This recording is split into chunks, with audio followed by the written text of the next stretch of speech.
Kate Lincoln-Goldfinch is one of the nation's top immigration attorneys, and she has been on the ground, as I say often, sleeves rolled up and elbows deep in helping people navigate through some of the craziest things that could happen to their life in terms of our immigration situation and policy or lack thereof in the country. Excuse me, guys. Kate, good morning and welcome back to Choose Views. Good morning, Richard. It's always a pleasure to be here with you.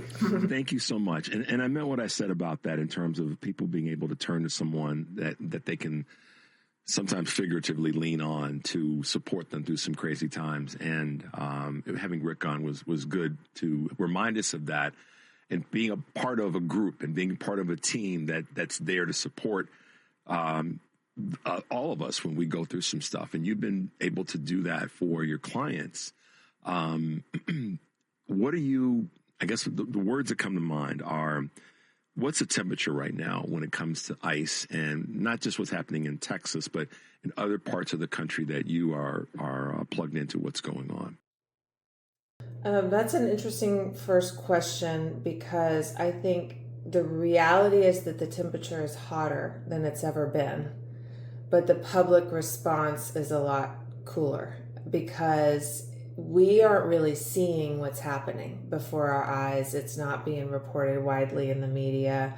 We're not having Chicago, Minnesota, those situations on our hands, but more people are being taken and detained and separated, and their constitutional rights are being violated on a daily basis. And it's not that we've all normalized it and started to allow it or acclimated, it's that we don't know. And that was an intentional shift on the part of the administration when they went from Bovino and Nome, got rid of them, and now we've got Mark Wayne Mullen. They are being strategic, but they have turned up the heat on the numbers of people that they're going after and detaining. And so being an immigration lawyer in Texas and getting phone calls every day, we're really seeing it up close. And it's really quite bad what's happening.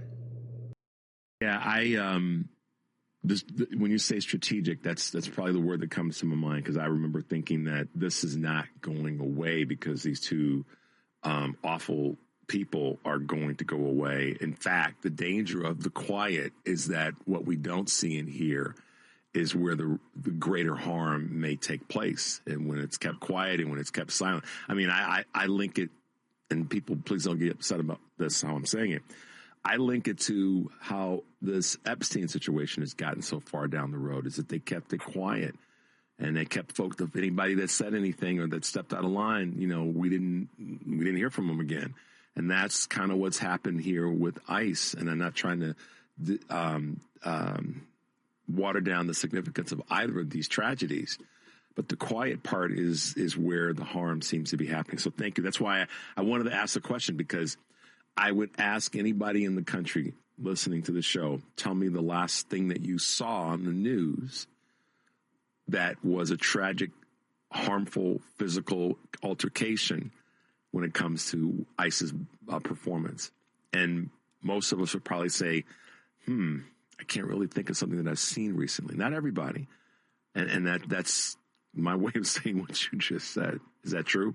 Yeah, it's absolutely true. But at the same time, more people are being tortured. And I don't use that word lightly. There have been reports. There's a daily assault report that DHS has to do when they talk about when they cuff someone or hit someone or use solitary or use gas against detainees, and the increase of physical violence against immigrants has more than doubled, and the numbers of people dying in detention are higher than they've ever been in decades. In fact, the statistics so far this year are that one person has died in immigration detention every 6 days in 2026. And the vast majority of these deaths are from sick people who are begging for medical care. They're not, suicides or things like that. They're people who are not receiving their medication. They're having heart trouble. They're having breathing trouble, and they're being ignored.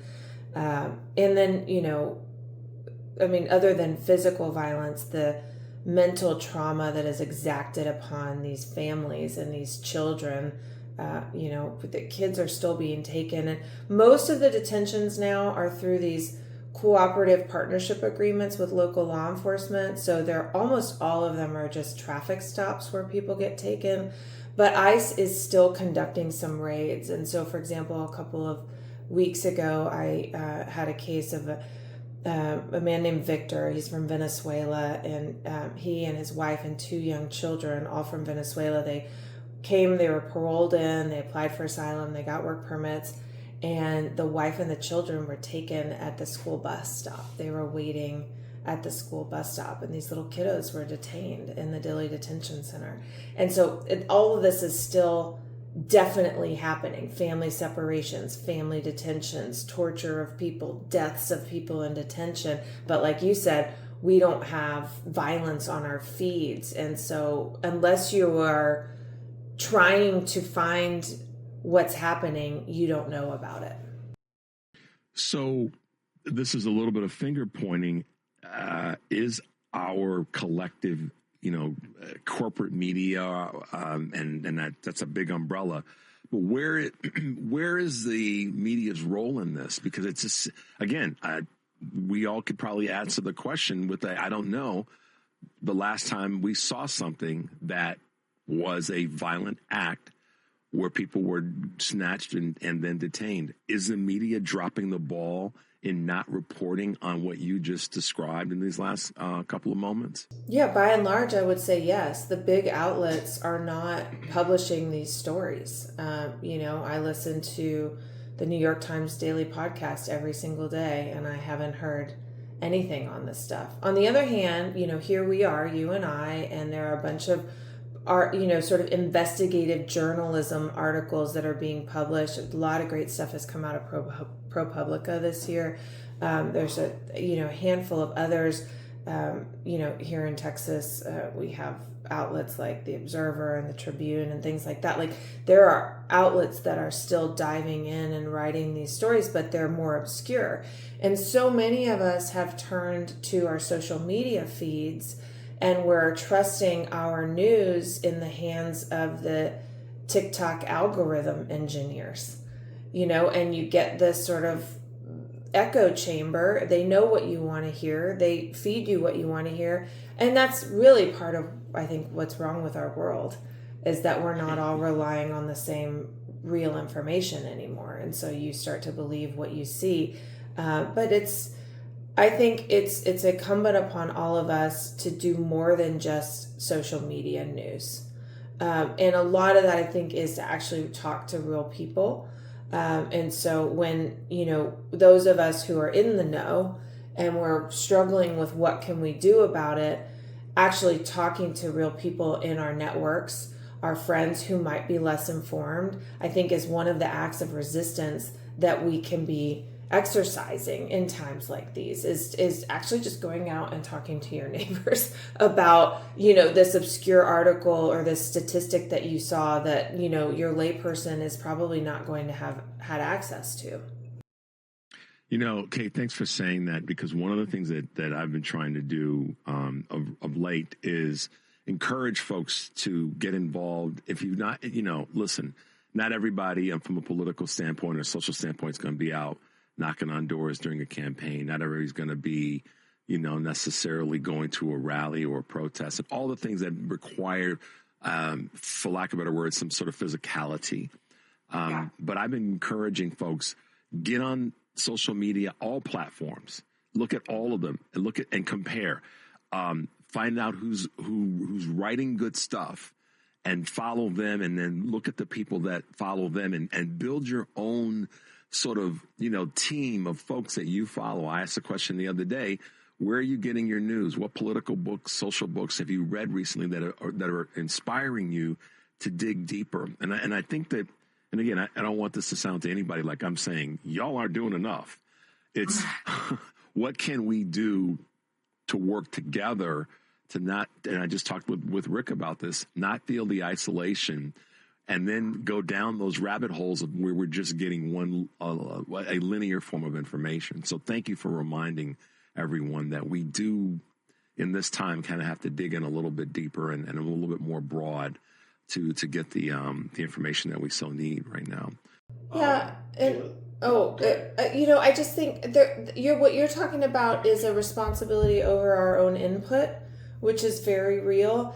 And the other piece of this is our output, as civically engaged people. And I think that there's this idea too that unless you're being loud and out in front, you're not doing it. And I also just want to say that some of the most meaningful acts of civic engagement or resistance are quiet and not out front. They're the meal trains in Minnesota and the people who make resistance art and have a small show in their neighborhood and have meaningful conversations. And so the other thing I've been talking, I do a lot of talks to young people and groups like this, and it's like you don't have to be out there with a sign protesting or even be on social media, but if you're using your own talents and gifts and passion toward resistance, even if it only touches 5 lives, that is still so meaningful. And so I think we can also reframe what it means over our input and our output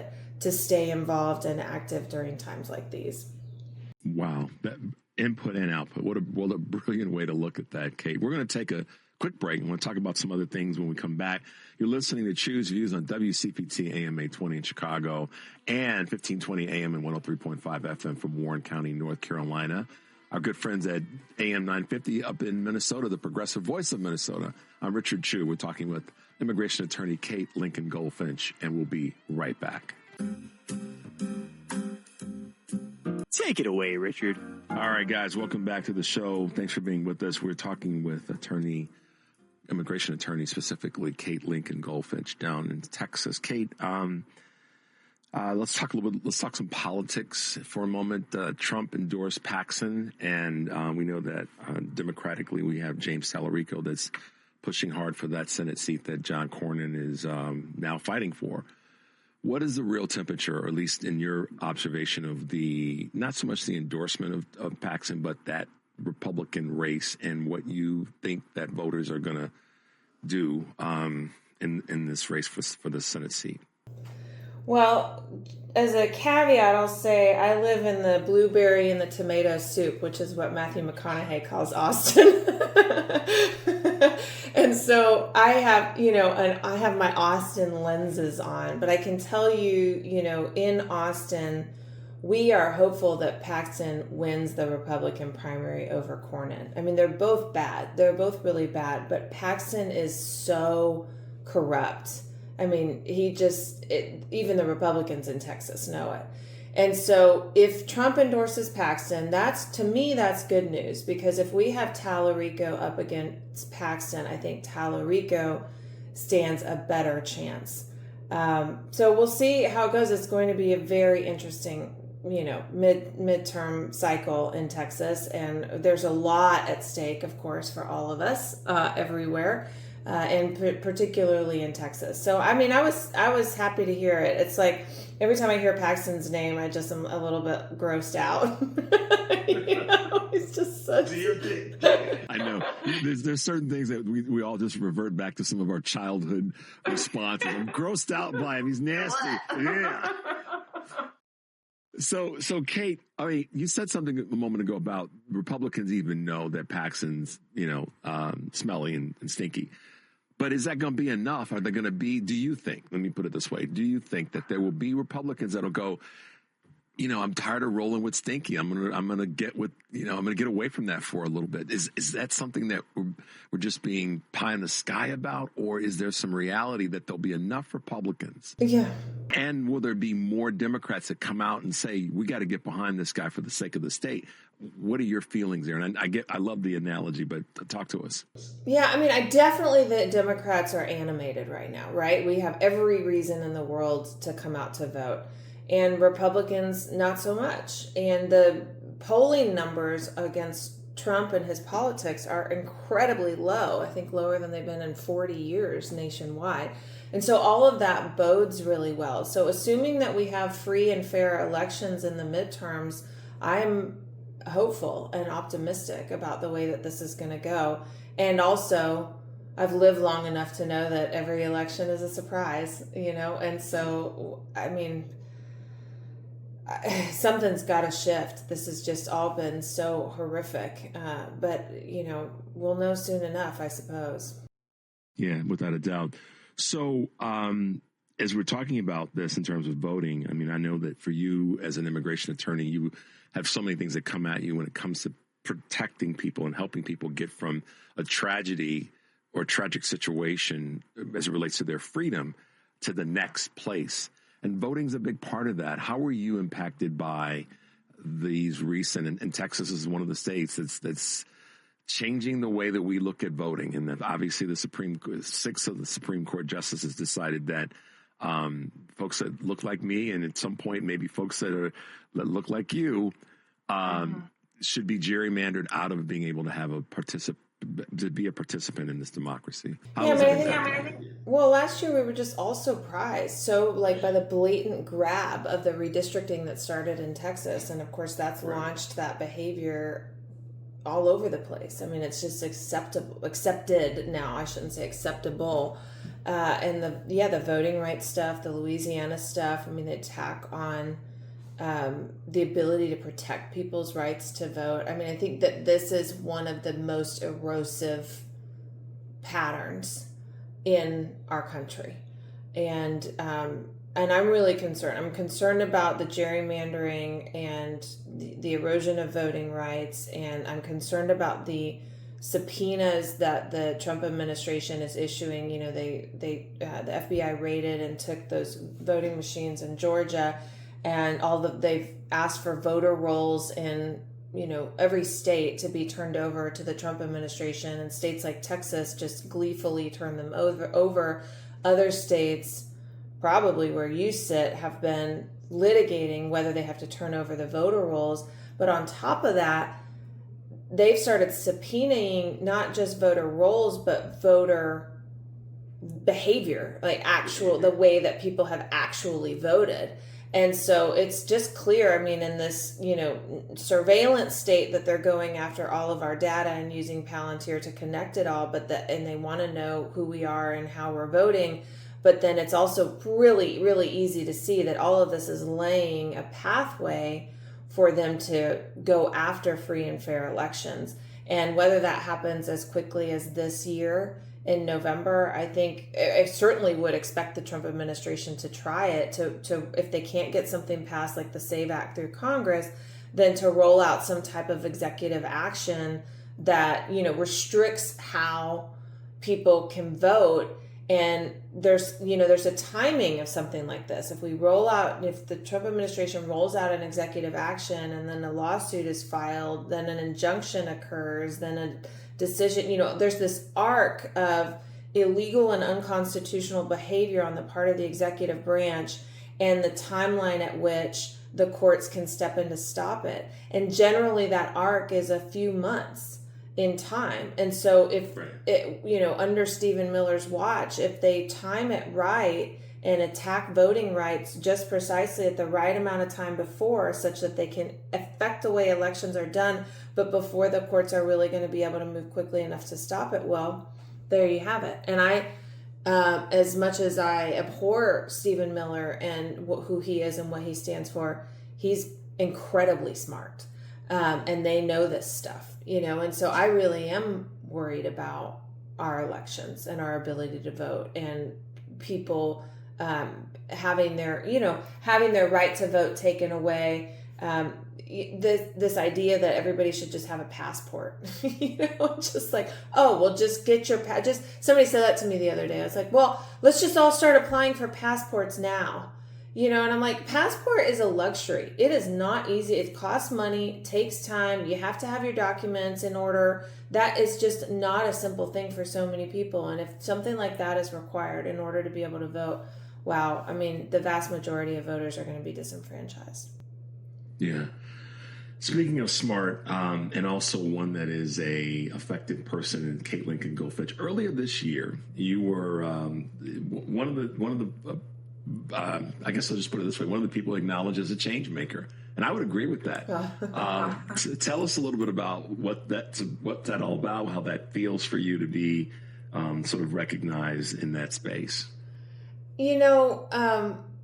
It's nice. It's nice to get recognition. Of course, it's an outward indication that people are noticing what you're working to do. And the reality is, at this point, I've built up a team. I have a law firm with 15 lawyers, and none of what I do, most of what I do now is activism, some pro bono cases, some federal litigation, a lot of social media stuff. I'm the face of all of the hard work that's being done, but I wouldn't be able to do it all if I didn't have this incredible team behind me doing the hard cases. And so, for me, whenever there's some sort of recognition or honor, I think of all of the people behind me, or beside me, I should say, who make it all possible. Because I wouldn't be able to do any of it all by myself. Yeah, I know. Believe me, I know what you mean there. And by the way, guys, if you are an attorney and, you are looking to get involved in this process, Kate has made it clear.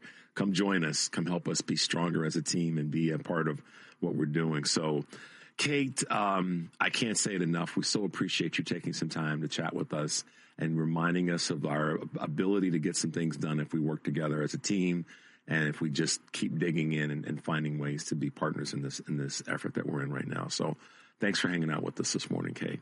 Thanks for having me again. All right. Talk to you soon. Have a great weekend, a good holiday weekend, and we'll talk soon. All right. Sounds good. Bye. All right. Bye-bye.